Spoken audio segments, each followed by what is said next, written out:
En mars 2019, le comité des citoyens de Milton Park a réuni 20 personnes pour une excursion au Vermont pour assister à leurs célèbres Town Meetings, exemple inspirant de démocratie participative à l'échelle municipale.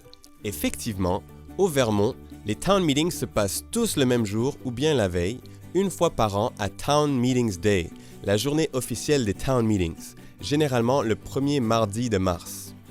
C'est une journée de congé officielle pour les employés de l'État et les autres travailleurs ont permission de prendre une journée de congé pour y assister, avec ou sans paye, dépendant de l'employeur.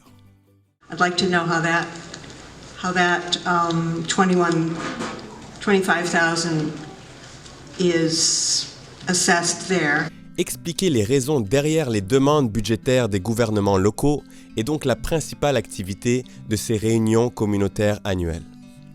Les Town Meetings servent aussi une fonction sociale de rassemblement communautaire et un repas est généralement servi avant ou après le meeting. Un service de gardiennage d'enfants gratuit est souvent offert, ainsi que du café, du thé et des collations. Le déroulement de l'activité suit un agenda prédéterminé appelé The Warning, qui doit être publié au moins 30 jours avant l'événement.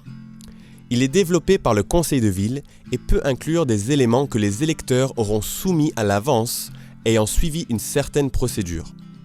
Une fois que l'agenda est final, des copies imprimées sont rendues disponibles à tous les membres de la communauté, accompagnées de documents complémentaires. La modération du Town Meeting est faite par un modérateur bénévole, élu pour un mandat d'1 an et qui conduit la réunion avec la participation de quelques membres du conseil de ville. All in favor of the amendment to the amendment, say aye. Aye. All opposed, say nay. The ayes appear to have it. The ayes do have it. Certaines communautés décident tout par la technique on the floor, par laquelle ceux en faveur de la motion disent « yay » et ceux contre disent « nay ». Lorsqu'il est difficile de déterminer quel parti est majoritaire, un deuxième vote peut se faire à main levée. D'autres communautés utilisent plutôt le vote anonyme. Cependant, la majorité des Town Meetings utilisent une combinaison des deux méthodes de vote. Les électeurs présents au Town Meeting peuvent aussi voter sur des résolutions non contraignantes et se mettre d'accord sur certains éléments qui devront passer au vote lors du Town Meeting de l'année suivante. Les citoyens peuvent aussi s'exprimer sur des sujets qui les intéressent, qui ne peuvent pas être l'objet d'un vote, mais qui offrent néanmoins une direction à suivre pour l'administration. Ces sujets peuvent varier entre la qualité de vie, le prix des services publics, la sécurité ou encore le respect de l'environnement.